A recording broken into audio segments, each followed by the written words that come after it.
You're listening to the One Man Show Network. Welcome to the MMA Fight Picks Podcast with your host, Aaron Weinbaum.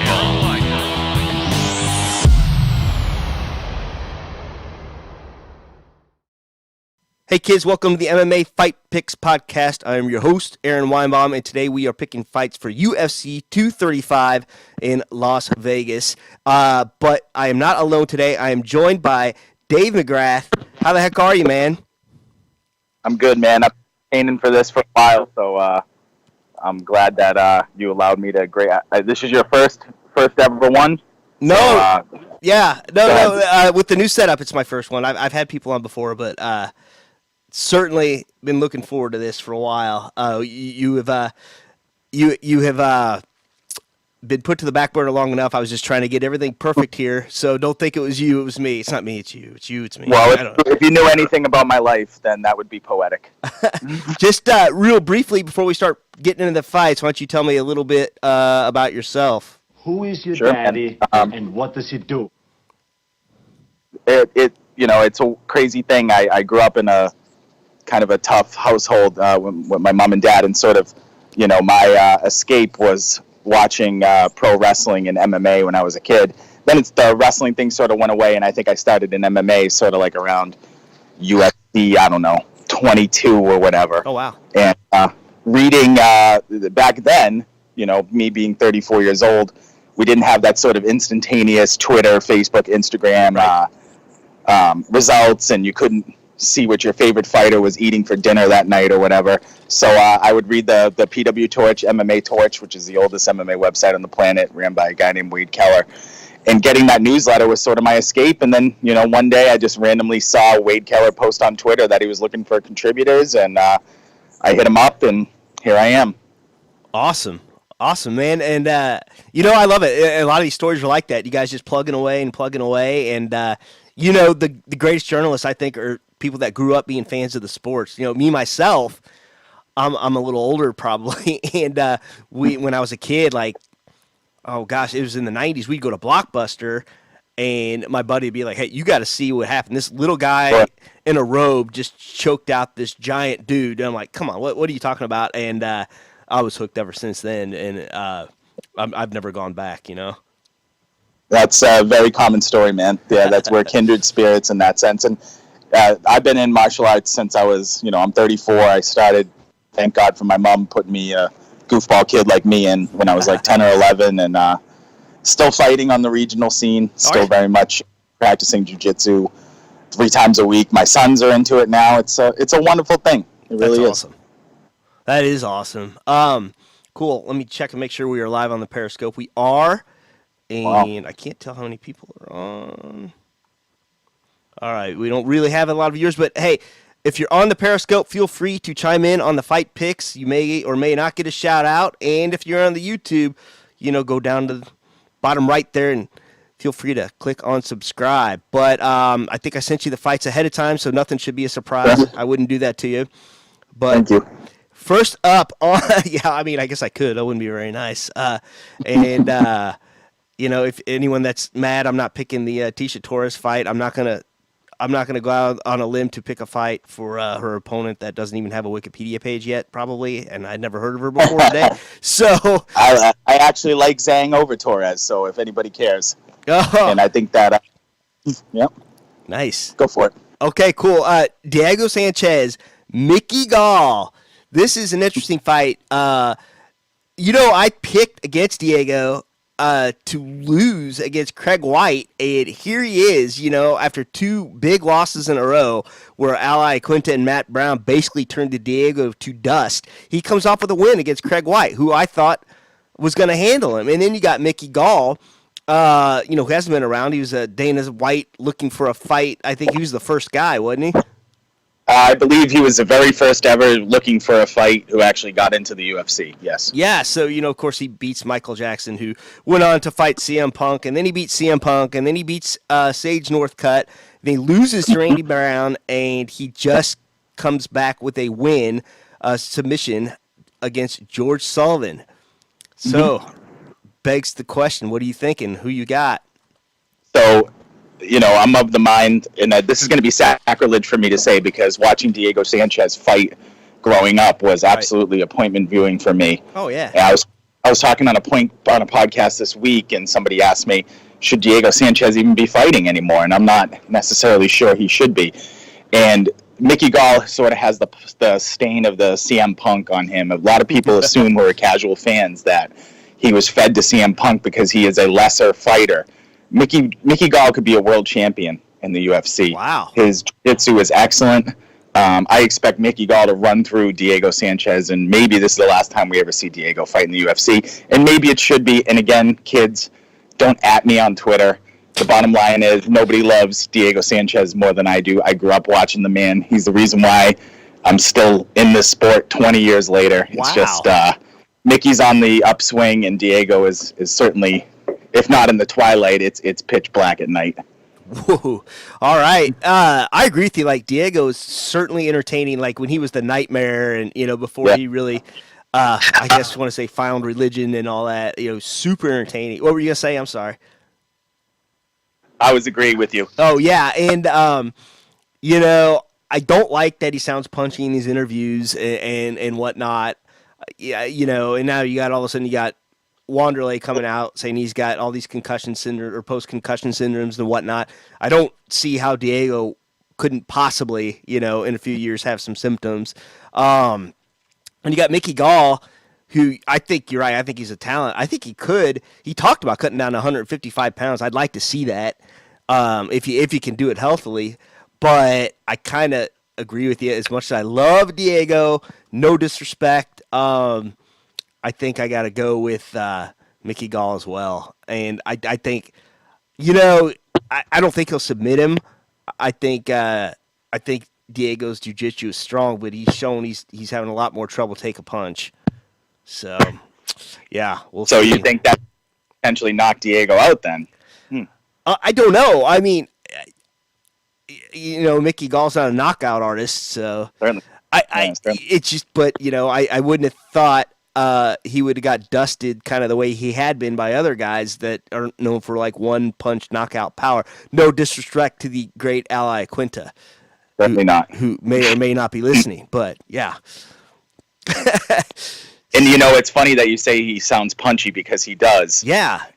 We've seen everything with Wanderlei recently, and we certainly, if you've been paying attention to MMA, have seen the stuff with Matt Hughes in the last 48 hours. So yeah, gets knocked out. I really hope he drops the gloves in the octagon. Standing ovation from me, and then we're kind of done. And you know what? If he wins, I hope he drops the gloves in the octagon as well. And you touched on Matt Hughes. This is a crazy breaking story where apparently his wife and his twin brother had filed a restraining order against him. I don't know. Here's what's not coming out. I don't know what his history was like before the brain trauma. So I don't know if he was naturally abusive then, or this is a result of the brain injury. So, if you read his book, he was pretty outward about his abuse towards people. Okay. If you read the book. No. Now, the guy did get hit by a train. That does change things. So I'm going to let all the facts come out, of course, again, much like Diego. Matt's one of my all-time favorites. I'm certainly not excusing anything that he's done, and he said it in print, and I went back to his book this morning to pick out a couple key things that I was going to write about, but he did get hit by a train. He's been hit a lot, and we've seen what happens with CTE. We've seen, guys like Junior Seau in football kill himself. Aaron Hernandez right here in New England, 5 miles from where I am, became a serial killer. It happens. It does. All right. Next up, I wouldn't even be picking this fight probably if this was 6 months ago, but now you have the surging Johnny Walker and Misha Cirkunov. Now, and please, if I get a name wrong or pronounce it incorrectly, I'm somewhat known for that in real life, so please don't feel bad about correcting me. But Misha last fought Patrick Cummings. He submitted him. For that, he's got losses to Glover Teixeira and Volkan Oezdemir, tops in the division. And he got Johnny Walker. I mean, this guy looks like a stud. I didn't even know who he was until 2 fights ago, I'll be honest with you. And he's only had 3 fights in the UFC. First one, I guess, was in the Contender Series. He beat a guy I never heard of, and then he's got wins over Khalil Roundtree Jr. and Justin Ledet. So, Justin Ledet, what, 2 weeks ago? Yeah, I feel like it was. So It was 2 weeks ago, or it was 3 weeks ago. It was really February was. 2nd. So, yeah, this is coming up on March 2nd. I mean, we joke, but that's a big turnaround. And I'm glad you mentioned that. I don't know how much weight he cuts getting down to 205 pounds. So, if you got to, look what happened to Michael Bisping. He lost to GSP, turns around, tries to cut that weight again within a few weeks to fight Kelvin Gastelum, and he said he was malnourished and he wasn't ready for that fight. So I don't know what Johnny Walker's situation is, and maybe he walks around light and it's not a big deal for him. But what are you thinking? I think more fighters. I mean, look at Max Holloway when he was offered the Khabib fight. Oh yeah, the committee had to step in and literally tell him you are not cutting weight anymore. Yeah. So that doesn't happen. I think more fighters should do this. I'm on board. I'm all in with Johnny Walker. Although Minka had the hype train behind him for a while. He got 2 big fights against names in Glover, as you mentioned, and Volkan Ozdemir, lost them both. Yep. I like Minka. As much as I'm a Johnny Walker fan, I think that the hype was real. Young fighters lose fights to experienced veterans early in their career. I think he rebounds. I think he wins. As much as I love Johnny Walker, and I do, but I think he rebounds, and all of a sudden Saturday night we're talking about Minka getting back on track, because at one point he was the next big thing in the 205 division. I don't think all that's gone away. I think he just fought some tough veterans, and young fighters take their lumps. Man, I'm going to disagree with you on this one. I'm going to go with the surging Johnny Walker, but I'm the first one to say that I could be wrong. And if I am wrong, I wouldn't be that surprised. But, we'll see. We'll see how he comes in. We'll see in weigh-in day how he looks. And this is why I don't like doing these, a few days before weigh-ins, because, you never know what's going to happen, and who's going to pull out and who's going to, test positive for a picogram or whatever. Going to run down a pregnant chick and go back for his weed. Yes. I get it. Yeah, exactly right. And, but at the same time, I'm not going to do these things Friday night and expect everyone to listen on Saturday. So until I'm proven wrong, I got to go with the surging Johnny Walker. We'll see what he looks like on weigh-in day. And we'll see, man. Next up. Should be fun. It always is with Johnny Walker. That's one thing we can both guarantee. Yeah. Yeah. And what a cool name, by the way. Are his parents alcoholics? I'd love to know. Yeah. You know what? This card, I don't usually pick this many fights, but this card top to bottom is incredible. Incredible. It is. But and yeah, I don't know what's coming up, but this is going to be hard to beat. You got 2. Okay, I'll tell you what's coming up. You're going from 2 title fights to 2 interim title fights. Fights, yep. And I may be there. I may actually be going to Atlanta for the 2 interim fights. Definitely going to be there. Are you really going to be there? Oh, all yes. right. Well, we'll definitely have to connect, man. I don't know. I gotta finalize some travel arrangements and make sure I can get it done. But I've been lucky. I've covered a few cool events in a row. Bellator 216. I covered UFC Brooklyn, both live in the house. There was tons of juice for Bellator 216. Excuse me. Yeah. I was meant when I apologize. In Connecticut, there was so much juice in that building for MVP and Paul Daly. Yeah. There was absolutely no juice in the building for Dillashaw and Cejudo. I was utterly shocked in Brooklyn. Wow. And I expect in the market Atlanta, I expect that building to be on fire. I do. I can't wait. So will you be in the crowd, or will you be covering the event as a professional? I will probably more than likely be covering it as a professional. Oh. If that doesn't happen, as the dirty behind the scenes here, people of getting credentials like that is sometimes difficult, especially now that the UFC has grown into this brand that all the big media outlets are there. Bellator is never a problem. Invicta is never a problem. UFC can be dicey sometimes. Awesome. One of these days I would like to maybe just go in there credentialed, but it's so much fun being in the crowd, so it's, very true. Drinking amongst the people and whatnot. So, next up, like this fight, Jeremy Stephens and Zabit. I can't say it. Can you say his last name correctly? Magomedsharipov. or All right. Shaparov, depending on how you say it. I say it's Shaparov. It's Zabit Magomedsharipov. All right, Zabit That's how I is. That's how I'm going to say it. But this just coming out on I guess Ariel Helwani broke this, but Jeremy Stephens was contemplating suicide, and I guess after the Jose Aldo fight. I didn't know that. Did you know that before the other day? I did not, and I was sad to see it because I just don't understand how. Well, I guess I can't because I'm not on that level of an athlete, but right. If I got fired from my job or had a bad day tomorrow, I don't think, and I don't know if Jeremy has kids. I do believe he's married, but when you tie yourself and your self-worth that much to your job, I mean, man, you hung in there tough and got beat by the greatest featherweight of all time. To me, that's just, we take the L and we learn and we move on. But I was sad to see it, and I became a Jeremy Stephens fan that day. I think he gained a lot of fans. Well, his honesty was, He was on an absolute tear. I mean, Gilbert Melendez, Doohoo Choi, Josh Emmett. I thought that one was his probably biggest test since Frankie Edgar. And he did it. And that was just one of those deals. It was just one of those, I think it was a body punch that got him, right? It was a liver shot, and he wasn't winning the fight, but it was just a brilliantly placed liver shot by one of the most virtuous strikers that we've ever seen. To me, it's just not, the term I'm looking for. It's just, I'm not that upset if I lose to the Patriots in the Super Bowl. I'm not that upset because it's greatness on another level with Jose at this time, Oh, I know. And that just tells you how good's Max Holloway.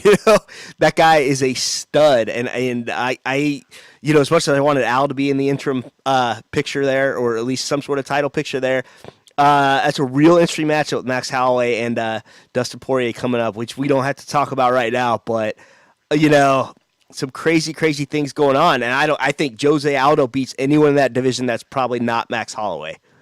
I'm hoping that, and again, I don't agree with Max Holloway, who isn't even in 155 rankings, by the way. No. And I'm the founder, treasurer, CEO of the Max Holloway fan club. But, like Al Iaquinta, Tony Ferguson, I have no idea why he declined the fight. If he did, he'll never circle back to that title picture.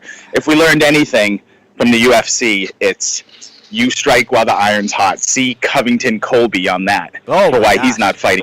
That's crazy, too. It is, and I know we're getting off course, but that's guys right. I would have rather have seen Iaquinta. I think he's earned it. I would have rather have seen him if Tony's declined it in that interim fight. And again, does Dustin Poirier and Iaquinta move the needle on pay-per-view? Of course not. Max is the far superior, fighter to both, and he's a far more interesting fighter, but I'm still scratching my head over that. Well, I mean, first of all, how dare you speak ill of Al? He could sell 1 million pay-per-views if he wanted.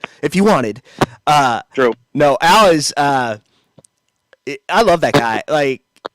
Just the fact that he participates on that the parody account that I run. I mean, what a streak the character, and he doesn't understand how much of a polarizing guy he really is, because he's not really all that much out there, compared to some of these other guys with their social media and everything else.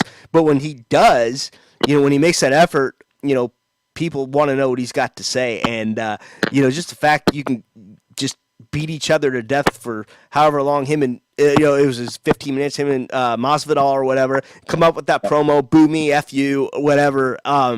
He doesn't understand how polarizing he is. He doesn't understand that he could say he wants to sell real estate and how many people find that interesting, And how many times told Dana White to publicly F off? I know. Literally.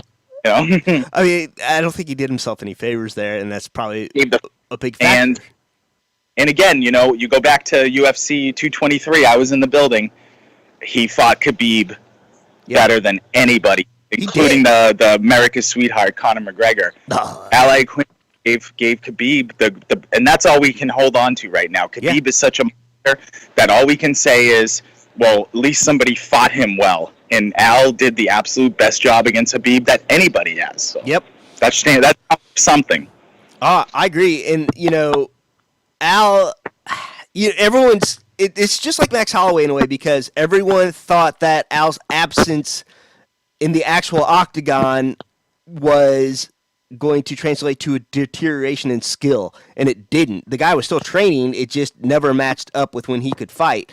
And same deal with Max Holloway. The guy's always been training, but he was just out of the octagon for a period of time, and they just, they associated that with deterioration of skill, which, guess what? Sure. Not so much. I mean, clearly, where does Al go from here? I know we're getting off subject, but, is it the Gaethje Barboza winner? Does he do another 170 maybe? I don't know. Secretly, I think there's something going on behind the scenes. He's not confirmed this. I'm not breaking anything. There's something going on behind the scenes with him and possibly Tony Ferguson, because both these guys are being super quiet about each other, but anytime I put anything out about Tony Ferguson, he's all over it. Al is, rather. So, I don't know. And that's a fight he should want. And that's a fight he could. It's probably a good matchup for him. I've seen Tony and Conor McGregor trading barbs on Twitter in the last couple of days, so I thought they were maybe moving in that direction. What they should have done, and I know this is sacrilege, and I'm sure Dana White's listening, he's going to call me an idiot again, but what they should have done is strip Khabib, if that's what they're going to do, and open up some sort of Grand Prix type thing. It would have been interesting for the fans. I know that's sacrilege. It's not like Bellator has any success with that or anything. No. And maybe have a 4 or 6 man, whatever. And that would have been interesting. That would have been bloody interesting for a promotion that got sold for $4 billion and lost money last year and needs interesting stuff like that. Yeah, I agree. Hang on, I gotta turn something down here. All right, so we are way off course, but here we go. Jose Aldo. Jeremy Stephens, Zabit. Who you got? I'm a fan club founder of a lot of fighters. Zabit is one of them. He's not the striker that Jeremy is. No. Not many people are. His body locks and his submission, his stamina is really what wins him fights. He's such a unique fighter. In fact, I can't find any comps of anybody who fights like him. Mm-hmm. And obscure fighters, I'm sort of fancy myself. It's not a very marketable skill, but I can pull up anything out of the hard drive here, and I can't find anybody that's like Zabit. I don't see Jeremy, as much as I would love it, and it's a great story, derailing the hype train that is Zabit right now. I expect second round, late first round submission of some sort. Wow. From Zabit. Look at that. I'm going to go strength of schedule here. Zabit has fought a bunch of guys I haven't heard of, and Jeremy has fought absolute killers, and I think after that Frankie Edgar fight, he realized, when I saw him standing next to Frankie Edgar, Jeremy Stephens looked huge. I mean, you remember that? I do. And Frankie handled him, Frankie handled him easily. So since then, I thought he really kind of turned it up. I don't know that he has. Let's see. When did he lose to Frankie here? Gosh, that would have been 2014, 15. Yeah, and then after that, he lost kind of a split decision to Moicano, which that could have went either way, I thought. And then he comes back on. Go ahead. Moicano's a killer, and it could have went either way. Right. Yeah. So I'm going Jeremy by strength of schedule on this. I hope. Okay. This might be a little emotional. If you go back and watch, I'm going to call out a hometown boy here, Kyle Bochniak. Okay. He fought Zabit 2 fights ago, and he took Zabit into some deep waters. And Kyle Bochniak is a brawler. He's a Jeremy Stephens type fighter. Yeah. He's an elite striker. He's one of the toughest of the tough guys. And he took Zabit into some deep water. And Zabit passed the test. I expect that this fight to go much like that one. And if people didn't see that, I beg you to go on Fight Pass and check out Zabit and Kyle Bochniak. It was a prelim fight that was buried, and it was one of the best fights of 2018. Check it out. This fight will go much like that one. Awesome. All right. Well, I'll have to go back and Fight Pass and actually check that out because I don't remember that fight. I mean, I'm sure I watched it, but, so many fights, and that's why you're a professional, and I'm just a dude that likes to pick fights, Next up, this is an interesting fight. You got Cody No Love here, Cody Garbrandt, and Pedro Munhoz. Cody was not too long ago on the very, very top of the heap. He out Dominic Cruz, and then comes back to lose 2 in a row against TJ. at least, the first fight, I guess he made it the second round. The second fight, he almost made it through the first round, didn't. And then you got Pedro Munhoz, who got a couple wins here. Brian Caraway, Brett Johns. If you're going to play the strength of schedule game, not the same caliber fighters that Cody's gone up against here these last few times. So what are you thinking? So if we go back to the first Dillashaw fight, yeah, Cody had TJ on the ropes, not literally, but had him down, ground and pounding him, had hit him with a wicked right hand. If there was 20 more seconds in that round, we have a much different narrative. We're probably getting ready for TJ Cody Part 3 at this point, because Cody would have knocked him out. Fought very emotional against TJ. He has sort of the Aaron Pico syndrome, as I call it. He's all of a sudden, Cody Garbrandt thinks that his right hand, he's a knockout artist. Right. He's not. And every time he tries to play that game, he gets knocked out. He needs to go back to, like you said, he beat the greatest bantamweight of all time, Dominic Cruz. He did. And he did it in such a beautiful, artful way. And he totally got away from that with TJ and dropped 2 fights in a row. If he can get back to that, he'll have no trouble with Pedro. Although I do think Munhoz is underrated. And this one's going to be a lot more interesting than people think. But I do like Cody. Yeah, I do too. And if you look at Pedro's last loss, it's John Dodson. He could have won that fight. Rob Font's pretty good. Justin Scoggins been around forever. Russell Doan. But, I like Cody too. I think it's kind of the same deal like in the 205-pound division. There's TJ, there's Cody, there's Dominic, and then there's everyone else. You know what I mean? Sure. Yeah, it's not a very well, there's some up-and-comers that we don't know about yet that are coming. Corey Sandhagen jumps to mind. Right.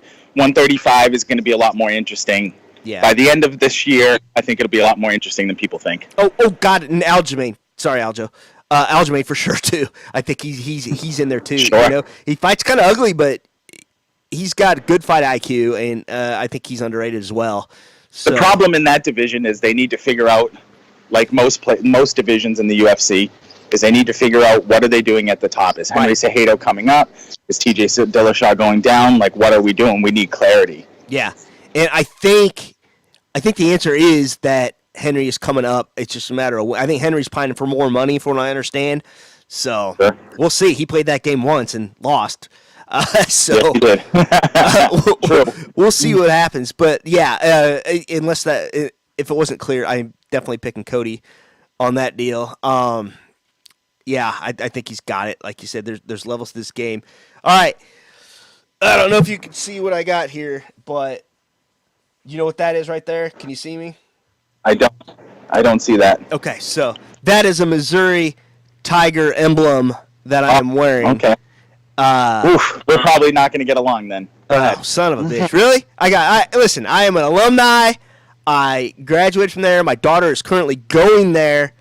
And when have you ever had more champions belted up that are from a single college, okay? Because you had Chandler, Askren, Woodley, all at once belted up. And I think I'm missing somebody, actually, but I can't think of who it is.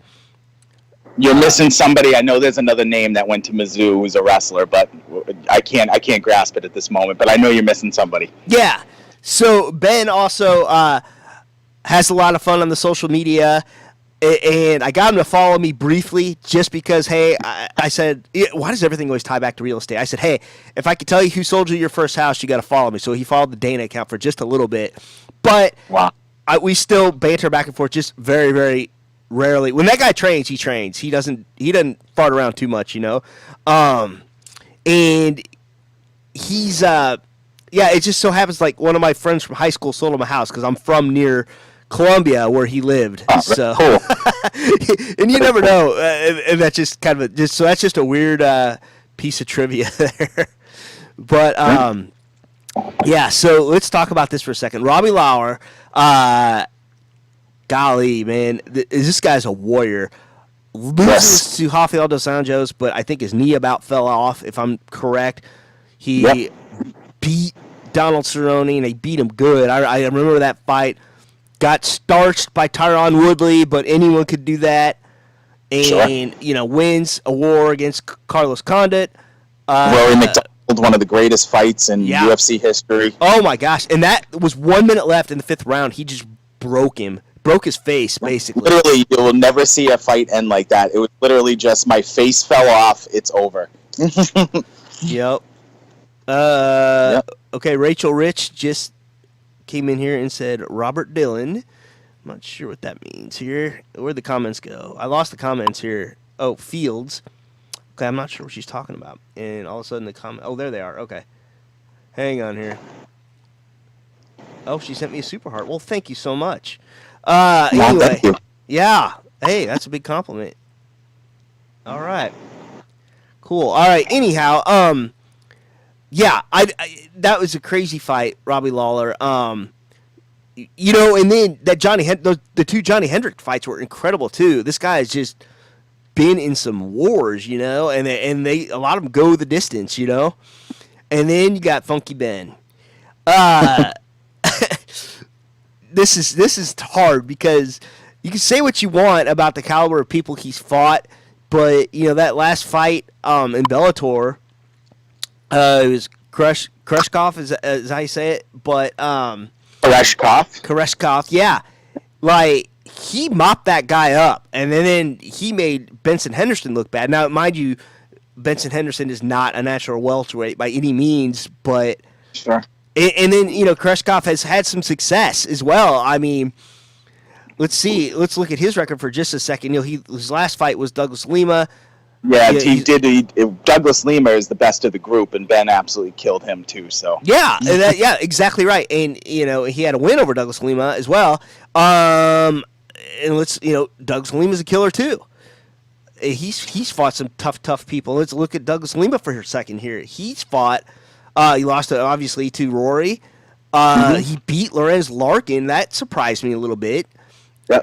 Paul Daly, that doesn't surprise me so much. Rick Hahn, Ben Saunders. Yeah, crazy. So, you can say what you want about the caliber of people that Ben has fought, but, you know, the guy's an Olympian. He's an athlete. You know, I think probably the best record still in Mizzou history. Man. And at the same time, it's hard to pick against Robbie, but since it's my podcast, I'm going to make you go first. Sure. I think Ben's a brilliant self-promoter. I think guys who are extremely one-dimensional get exposed against top competition. Yeah. Me and Ben have gone at it on Twitter before. Oh, yeah? I've asked him to come on my podcast. No avail yet. But, you know, up competition... Robbie Lawler's a warhorse, much like what we said with Diego Sanchez earlier. He's been in the wars. That could show. We have not seen Robbie in 2 years. Nobody knows what we're getting. That being said, with Ben, his hands are terrible. His stand-up game is I mean, there's nothing there to speak of. I mean, it's a zero. Guys like Khabib Nurmagomedov have had that same scarlet letter put on him. Khabib's stand-up game has really, really gotten better. Yeah. Ben Askren makes Khabib look like Sugar Ray Robinson. Yeah. I think people are going to come out of this fight and go, wow. It's either going to go one of two ways. I do expect Robbie to win, but I could easily see Ben just laying on top of him for 3 rounds and winning a decision. But if every round starts on the feet and Robbie is really going to expose Ben on Saturday, this is one of the top strikers in the history of the welterweight division. A brutal matchup for Ben to start off with. But then again, when you come in with that much self-promotion and an undefeated record, where are you going to start? You know, you're going to start with an unranked guy? Probably not. So I get it. I just think that we all walk out of this thing on Saturday and go, Ben's got a lot of work to do to face up against top competition. If Robbie can stop some takedowns, all of a sudden, what do we have? We have a stand-up battle, and we have one of the best strikers, like I said, against Ben Askren, who is not very accomplished. Rory McDonald's a pretty good wrestler. He couldn't put Robbie Lawler on his back. Right. I mean, we can go on. So I know you Mizzou guys. Listen, I love Tyron Woodley. I would never pick against him, so we'll be happy in the next fight. But I'm picking against Askren, probably a knockout. Oh, man. I can't do it. I can't pick against Ben. I can't. But I will concede that it's very possible. I mean, we've seen Ben get rocked before. It is very possible that Robbie catches him on the way in. Because Ben, it's no secret what Ben's going to do. I mean, he's gonna go for a leg. And he's gonna take you down, or he's gonna body lock you, or he's gonna do whatever. And if that happens, You know what's going to happen. I mean, he's going to ride him. But here's the other thing, too. I don't think he's going to finish him in one round. I don't think Ben's going to finish him in one round. So that round starts over. Where does it start? Starts on the feet. Sure. But I am going to pick Ben. Gosh, darn it. I hope I'm not wrong because I'm 100%. I don't like to pick with emotion, but I'm probably a little bit picking with emotion here. But you know what? It's a whole different level. You see Daniel Cormier, when you're at that Olympic level, or, in the Olympic training center and whatnot. And I think, I'm going with it. I'm going with Ben. Funky Ben Askren. And then guys like go ahead. Daniel Cormier, Gregor Gillespie. Yeah. The list goes on, and they've all had great success in the UFC. So I don't think you're that far off. Gillespie just got a fight. Did you hear that? Gosh dang Against Kevin Lee. Yeah, Kevin Lee. That's right. Gregor Gillespie is the best unheralded fighter that nobody knows anything about, and I think he's the toughest matchup in the 155-pound division for Khabib. I really believe that. I think he runs through Kevin Lee, by the way. Kevin Lee's the most overrated fighter in maybe in MMA history. He is. And when it comes to big fights, he loses. The Barboza fight, I thought that was incredible. I mean, I thought he was out on his feet and got that double leg somehow, but yeah. Listen, I'm going to do a mea culpa because I think 2 years ago I said on my podcast that Kevin Lee is going to be the guy who eventually runs down Khabib, and he's going to be the lightweight, king for the next 10 years, and I couldn't have been more wrong. He just doesn't grow. That's the thing with him is, I just don't see those leaps and bounds growths that you see from young fighters from fight to fight. And again, I know he fought Tony Ferguson with a staph infection, and, he's lost twice to Ally Quinta now, but this, kudos to Kevin for taking this fight. Nobody knows who Gregor is, and he's a horrendous matchup. What he did to Vince Pichel, and I like Vince. Sure. But I actually got to see Gillespie fight in Pittsburgh, and I was like, who the fuck is this guy? I was with a buddy of mine. I flew in. It was awesome. He got floor seats, and it was a great experience, except I got food poisoning. And so if you've ever been on the floor before, you got to know one thing. There's probably no bathrooms down there. Sure. Yeah, it's like a mile walk when you're on press row. Press row is like on the other side. Like I know the struggle. Yeah.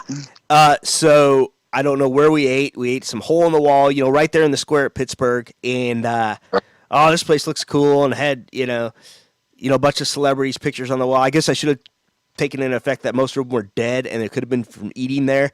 And so I got some seafood thing, and anything that comes out in scoops. It was like a seafood salad thing. It came out in like 2 scoops. My friend and I both ate the same thing.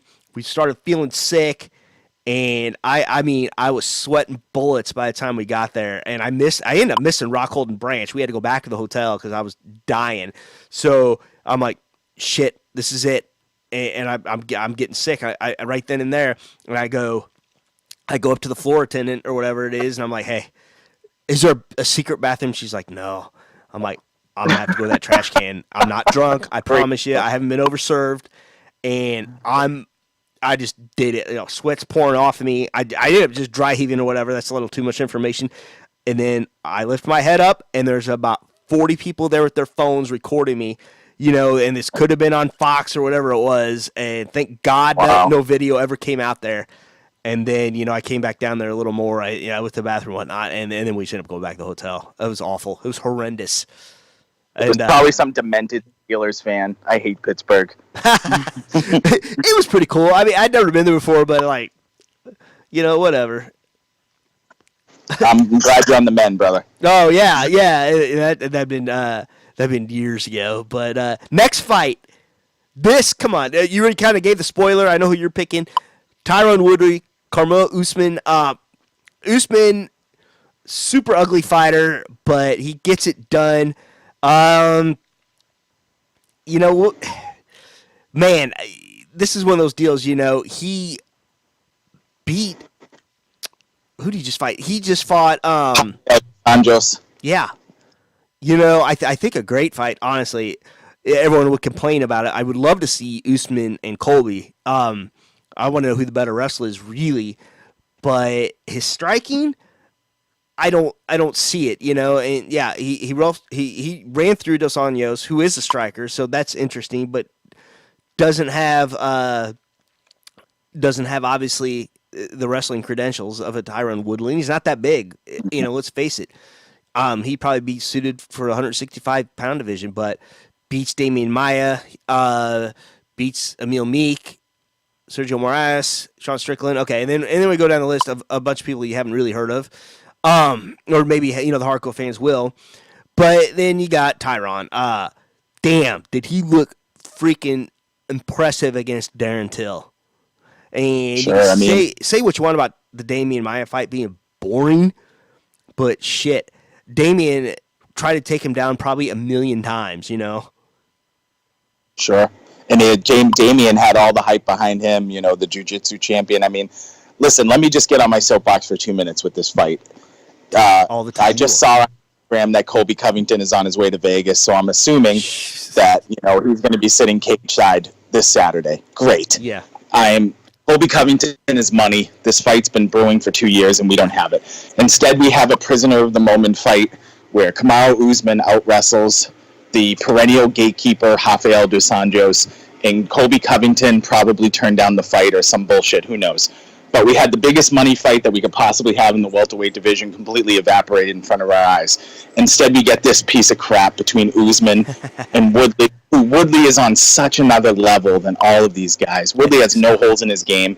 He's a game plan fighter. He was different against Wonderboy than he was against Maia, than he was against Till. He executes it brilliantly. He's inching towards being the greatest welterweight of all time. And he's certainly one of the top 5 best pound-for-pound fighters on the planet. Yeah. The problem with Woodley is his boss shits on him at every chance he can get. That gives people a negative connotation of who he is.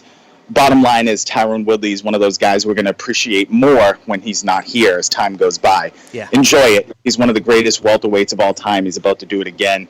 I expect Woodley to potentially even knock Usman out. What I'm worried about is we're going to get one of those 5-round wrestle fucks that we get sometimes, and everybody will boo Woodley at the end and not understand that they're watching greatness. I hope we get that Covington fight. That'll be a nice bow, because Covington and Woodley would headline anywhere. That is so much money. These guys deserve the payday.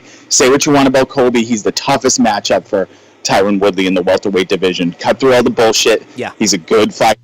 He's got great cardio. He's a good wrestler. He's a good striker.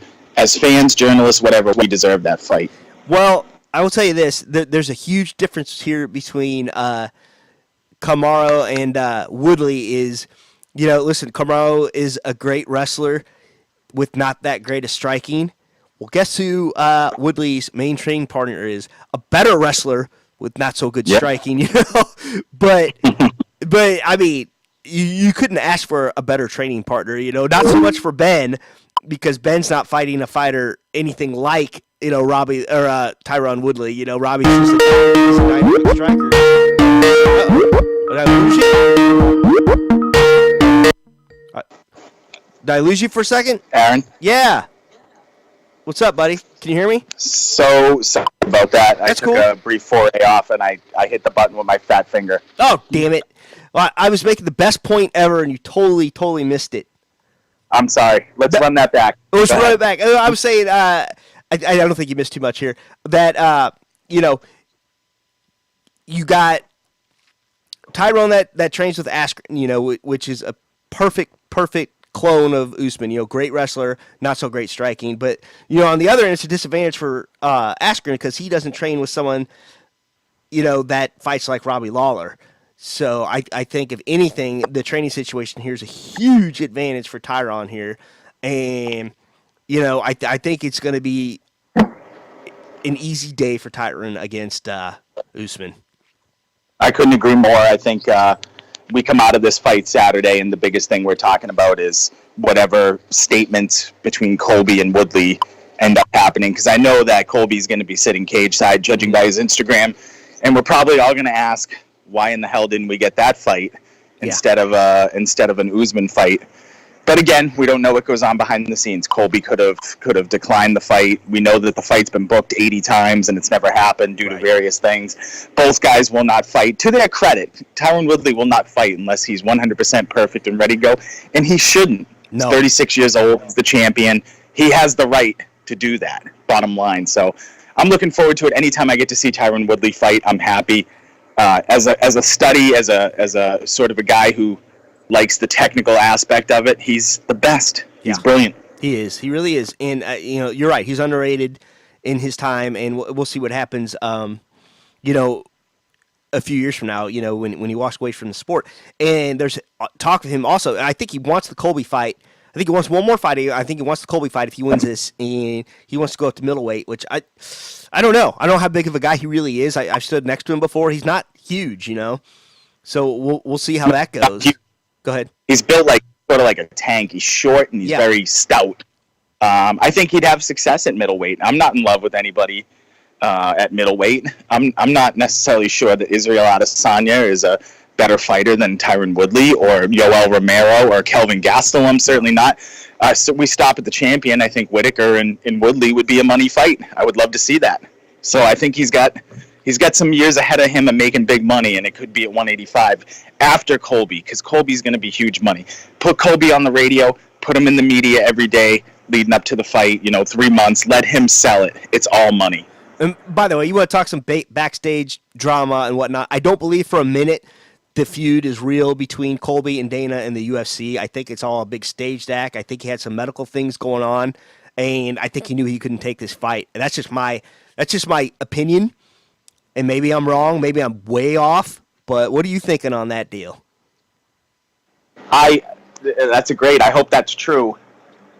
I don't see any reason why this guy would go to the White House and give Donald Trump the belt. I mean, for a minute there, a snapshot in time, Colby Covington was the biggest star in the UFC. He was. And we're sitting here at a fight card, UFC 235, where we could have had that fight.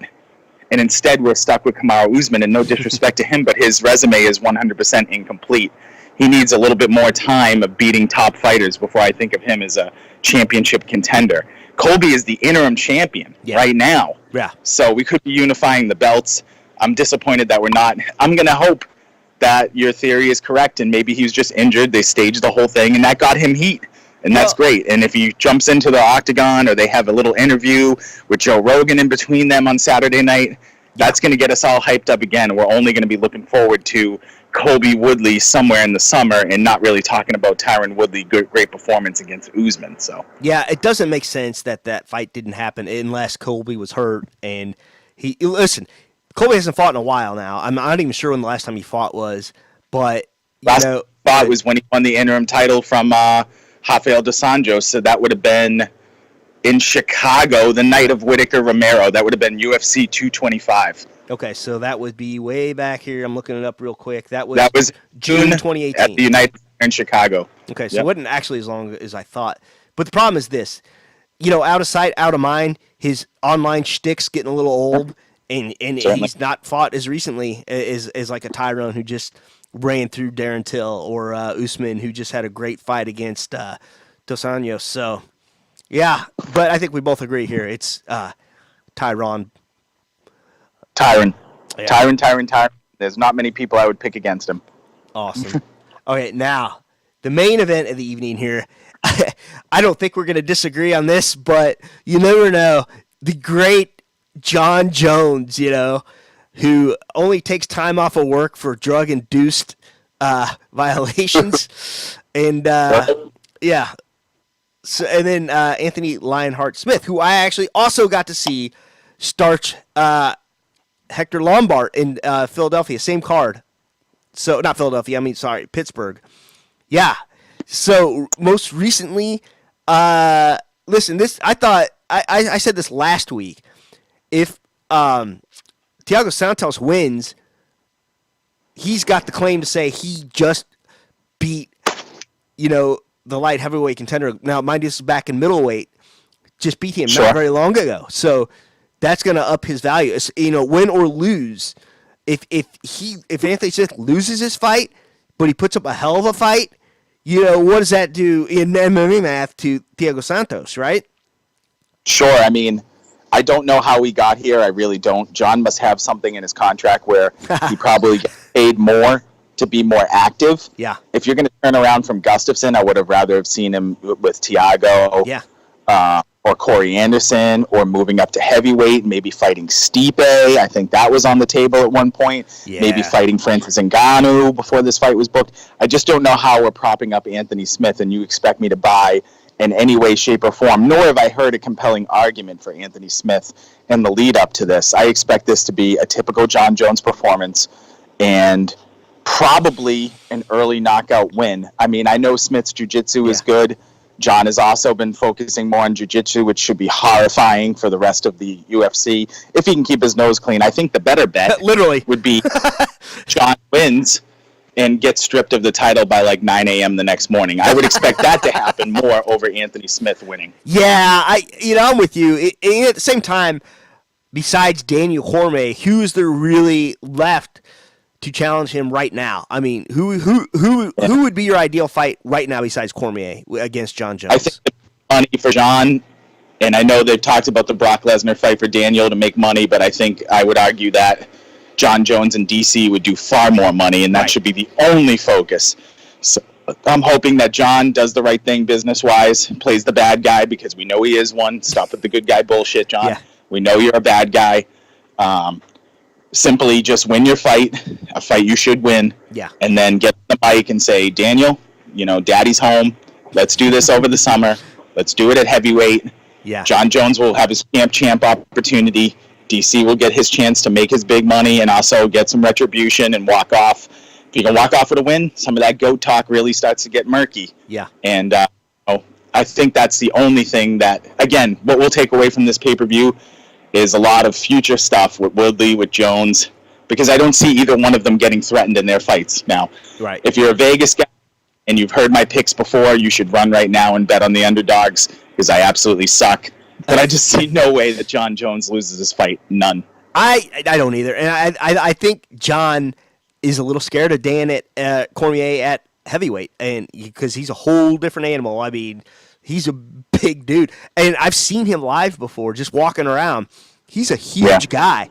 How he gets down to, obviously he's not very tall, but that dude is thick. And how he cuts down to 205 ever is crazy. And, Cormier beats anyone that's not Jon Jones in that division. At heavyweight, I think it's a more interesting fight.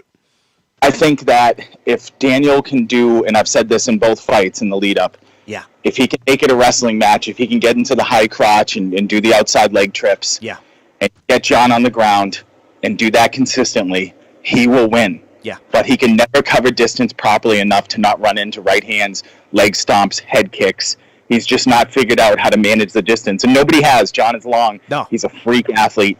He's the best talent that we've ever seen in the octagon. But if Daniel can somehow get him on the ground and make it a wrestling match, it's going to favor him. He's going to win those battles every time. Yeah. Now, let's say there's no DC in this picture. Let's say Jon Jones says, I'm never going to heavyweight. 205 is my home. Who would you like to see him fight?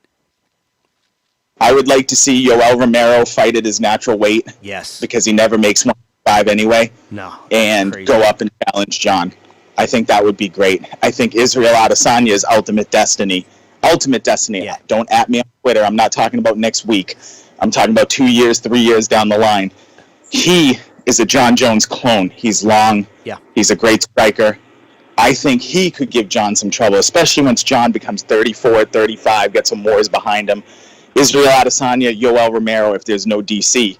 Right. If there was no DC and Jon still had some interest in moving to heavyweight, then you have the Brock Lesnar's, which I'm not interested in. Brock is not a good UFC fighter.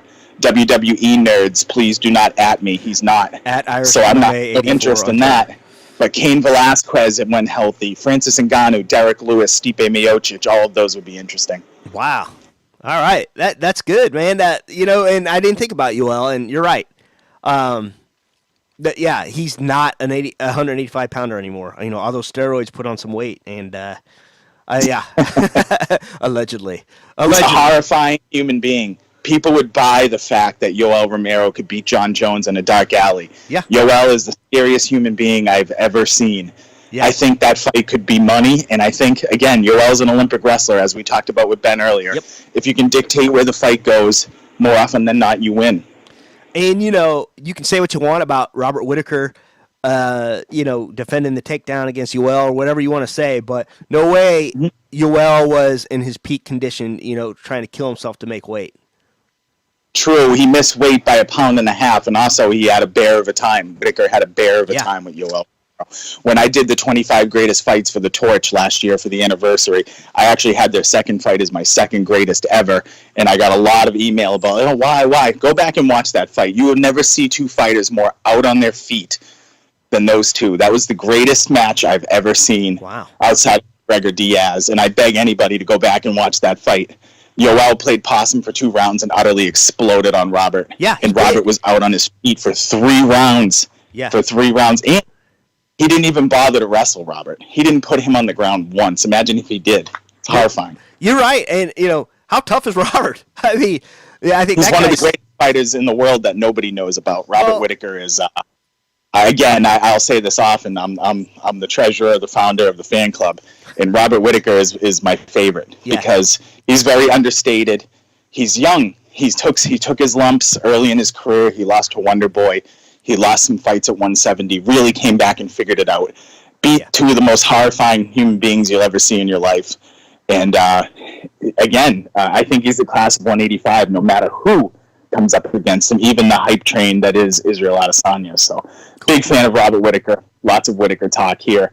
Love the guy. Yeah, me too. And I was listening to Ariel on ESPN when he broke the news that that fight wasn't going to happen between Kelvin and Robert Whittaker. I was like, shit, I'm not getting this pay-per-view. And I did still, of course. And I'm glad I did because, there were shades of old Anderson against Israel there. But, all right, coming back around here to John Jones and Anthony Smith, I think we both agree John Jones however he wants to. I'm waiting for somebody to make a compelling argument between now and Saturday night at about 11:30 that Anthony Smith has any chance in this fight. And dear God, find a giant tree or something to knock on here, and I want this fight to happen. I don't want anything to go wrong. I don't want a picogram or a missed weight or something stupid to happen. You know what I mean? I think John does a good job of always making weight. I don't think it's a hard weight cut for him. Anthony as well, I think will be okay there. The only question is with John, is he going to go on a bender and end up with some stripper, in the police station somewhere? I mean, that's always the question with John, unfortunately. And it'll haunt him. It'll haunt his career. It'll haunt him for well after he's gone. And it's unfortunate. He's really a tragic figure. Well, we've done it, man. UFC 235. Thanks so much for coming on, man. It was a blast. I don't usually go an hour, but this was super easy peasy, and we'll definitely have to do this again.